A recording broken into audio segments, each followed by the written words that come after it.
You remember Soul Train, the line, the dancers, the joy. But what many people miss is the black hair care company that put them on national TV. Afro Sheen built Soul Train, and this is the deal that made it happen. The resistance that followed, and how it changed black people on TV forever. I'm your host, Country Boy, and this is One Mic Black History. If you like stories like this, you can find more stories like this at onemichistory.com. But without further ado, let's get started. By the 1970s, black culture led everything from music to fashion to slang, but it barely showed up on TV. Even legends couldn't get national sponsors. Nat King Cole's show died without any backing. After the 1968 Kerner Commission told TV to do better, not much changed. Don Cornelius would put it bluntly, stating that in cities where black people were a third of the audience, ad buyers often spent a fraction of that on black media. But let's go back. Don Cornelius grew up in Chicago, where he worked for WVON, the Voice of Negro. He covered the civil rights struggle. He met Reverend Jesse Jackson and Dr. Martin Luther King, and he saw a gap. Black people loved black music, but mass media didn't respect the audience. In 1968, he got a job as a sports anchor at a Black View of News. He would then build a teen concert tour in Chicago called Soul Train. In 1970, he brought dancers and artists to high schools after class. It was an immediate hit. He felt the show could go national, but to do that, he would need real capital and full control. And this is where we meet George Johnson Sr. In 1958, he started Johnson Products with about $250 that he got as a vacation loan because banks would not lend money to black owners. Redlining and bias was everywhere, but he built something anyway. His idea was simple: make top quality grooming products for the black consumer. Ultra Sheen was launched in 1957 and it took off fast. 6 years later, it dominated the black hair care market. It helped create thousands of jobs for black workers, and in the late 1960s, Johnson launched Afro Sheen. This was during the Black is Beautiful movement, and afros were not just styles, they were a statement. By 1970, Johnson Products had built $12.6 million in annual sales, and George Johnson was putting real money into black media. Almost his whole $2 million ad budget went to black print, radio, and TV. He even founded the Independence Bank in 1964. Time magazine had a line about his strategy. They called it Pride Pays. And Don Cornelius' Soul Train was a perfect match, a show where black music, dance and style and hair were the stars. In 1971, Johnson Product became a key sponsor that made national syndication possible.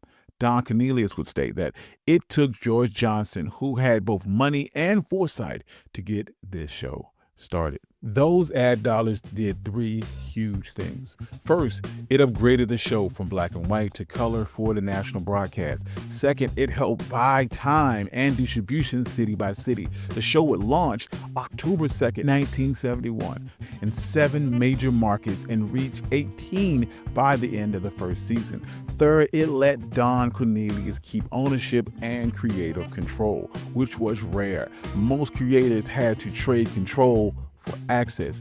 Don didn't have to do that. George Johnson even went on camera to introduce the Chicago premiere of the syndicated version of the show.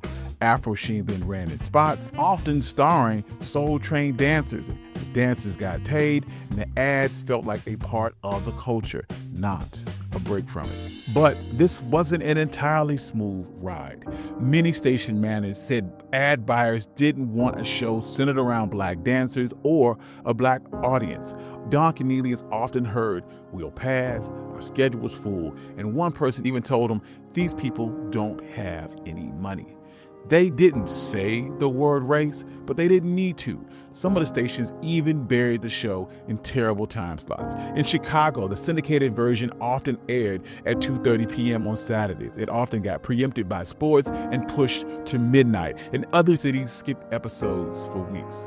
So how do you win in a situation like this? Johnson Products, as a presenting sponsor, Soul Train could guarantee add inventory to stations. It made it easier for stations to say yes, and it was an ingenious workaround in a system that was not built for Black shows. This influx of ad dollars also helped them move production to Los Angeles. Don Cornelius would state that LA had a cutting edge style and the energy that he wanted. The show became a visual feast, fast cuts, rich colors, and dancers who set trends. Those dance innovations were huge. The popping, the locking, these moves helped shape hip hop, voguing, and breakdancing. Michael Jackson learned to do the robot from watching Soul Train dancers. And for viewers starved for unfiltered Black culture on TV, the payoff was instant. In the first minute, you saw yourself in music, hair, clothes, joy. And this is how you build Black brand loyalty. However, where would a good story be without a bit of a contradiction? Johnson Products powered Afro Sheen. It celebrated natural hair and Black is beautiful, but at the same time, the company sold hair straightening products like Ultra Sheen and Ultra Wave. Yes, this was a contradiction, but it's also real life. During the 1950s and 1960s, many Black people straightened their hair for work, for safety, or about fitting into rules that we did not make. Ultra Sheen met that need, and it took over the market. As the culture shifted in the 1970s, Johnson Products responded with Afro Sheen. It was a direct answer in the moment, and it helped people care for their natural hair. And all of these things helped shape how we saw ourselves. So, yes, Johnson Products made money from the full spectrum, from afros to pressed to processed hair. But the key here is that Black folks always made their hair choices under pressure. Johnson didn't invent that pressure. They made products across realities and invested in a platform that put Black folks on TV with pride. In the end, the results were bigger than the ratings. Afro Sheen became a household name. Soul Train became the longest running, first run syndicated music show in American TV history. And those ads that created the show created work for Black writers, directors, models, dancers, and agencies.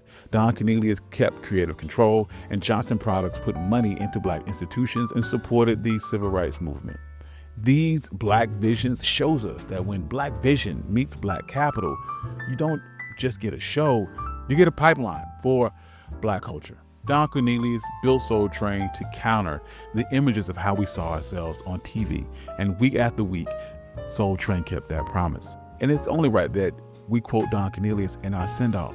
And I want to wish you peace, love, and soul. Thank you. I'm your host, Country Boy. This has been One Mic Black History and the story of how Johnson Products built Soul Train. If you like stories like this, you can find more stories like this at onemichistory.com. I also have a Substack where I post notes every single day and an article every single week. I'd like to thank all my financial contributors. Without you, none of this could be possible. If you remember watching Soul Train on TV, please like, share, comment. I want to know what you think about this episode. Comment who your favorite Soul Train dancer was. My wife used to be a fan of the little Asian girl who used to be in the cage. She would get up on one of those green electrical boxes and dance like she was her on Soul Train. Anyway, she's not going to be happy that I told that story. Thank you guys for coming out. God bless you. Good night. Peace.